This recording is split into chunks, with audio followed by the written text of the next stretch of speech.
des grimpeurs et pourtant c'est une race de coureurs vraiment à part. Ils sont atypiques, ils sont arrogants, un peu fous forcément, hein, ça frotte beaucoup dans le peloton. Et vous êtes intéressé à cette caste des sprinteurs. Comment s'entraînent-ils? Qui sont-ils vraiment? La race des sprinteurs, un reportage de Nicolas G, d'Antoine Husser et de Christian Boisse.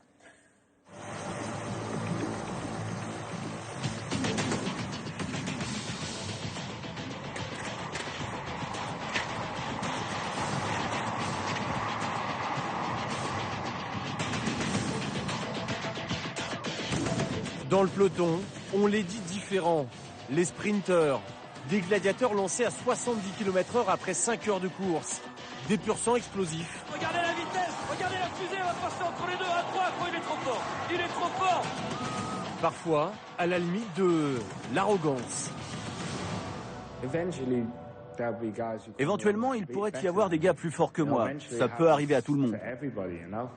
Mais je ne pense pas que ça va m'arriver. Je ne pense pas qu'il y ait quelqu'un de plus fort que moi et qu'il y ait une équipe plus forte que la mienne. Mark Cavendish, le plus grand sprinter de tous les temps. 25 étapes du Tour, 120 victoires au total. Janvier dernier, à Calpe, en Espagne. Tu fais les 200 derniers mètres, ok? Avec ses coéquipiers Alessandro Petacchi et Tom Bonnen, le cave enchaîne les sprints. 5 lignes droites, un effort violent, même pour l'homme le plus rapide de la planète. Mark Cavendish est connu pour avoir du caractère. La preuve. Marc, on peut vous poser une petite question? Quoi? Je peux vous poser une question? Non. Mon boulot, c'est de gagner les courses.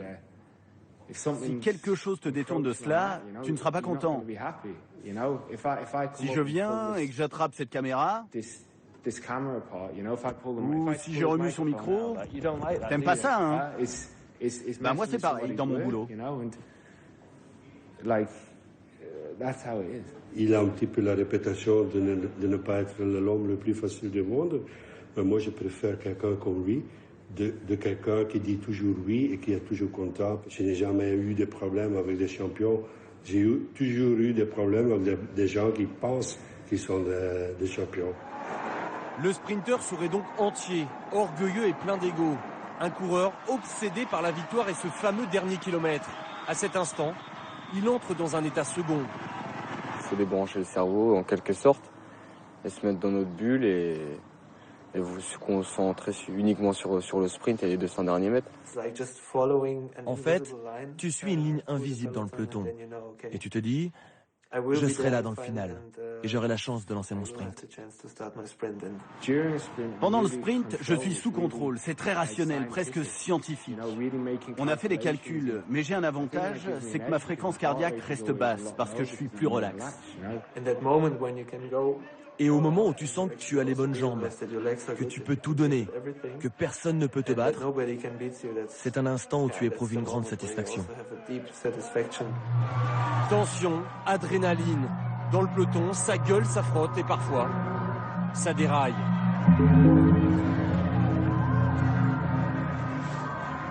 Quand il y a un intrus qui vient, on a tendance à vouloir forcément garder sa place. Donc on met un coup de coude et on touche vraiment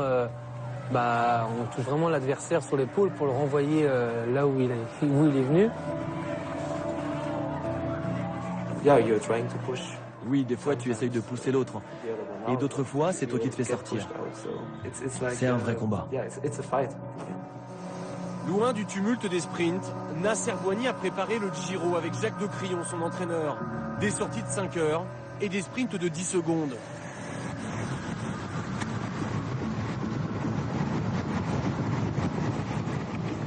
Départ lancé, puis arrêté. De 0 à 70 en 10 secondes.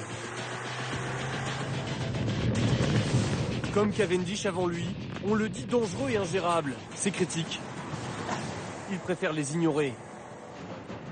Bouhanni, Kittel et les autres, rien de plus égocentrique qu'un sprinter. Pourtant, ils sont désormais le dernier étage d'une fusée où chacun a son rôle. Le train. Celui de Giant Shimano est devenu une référence. Cet hiver, l'équipe néerlandaise a répété ses gammes avec un objectif, mettre sur orbite Marcel Kittel à 200 mètres de la ligne.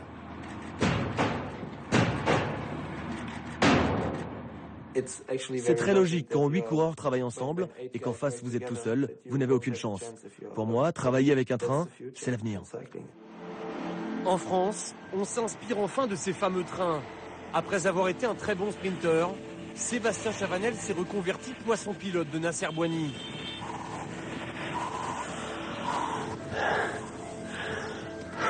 Pour lui emmener les sprints sur le Giro, il a enchaîné des séances harassantes. Je me suis posé la bonne question et je me suis dit, je veux me vendre en tant que poisson pilote parce que c'est ce qui m'a manqué, dans les années charnières de ma carrière, entre 26 et 29 ans. Où, si j'avais eu du soutien, peut-être que ma carrière aurait été différente. Hier, le travail de Sébastien Chavanel n'a pas suffi à Nasser Boigny pour remporter la deuxième étape du Giro. Le Français s'incline face à ce qui se fait de mieux au monde, l'Allemand Marcel Kittel. Nouveau patron d'un cercle très fermé, celui des stars du sprint.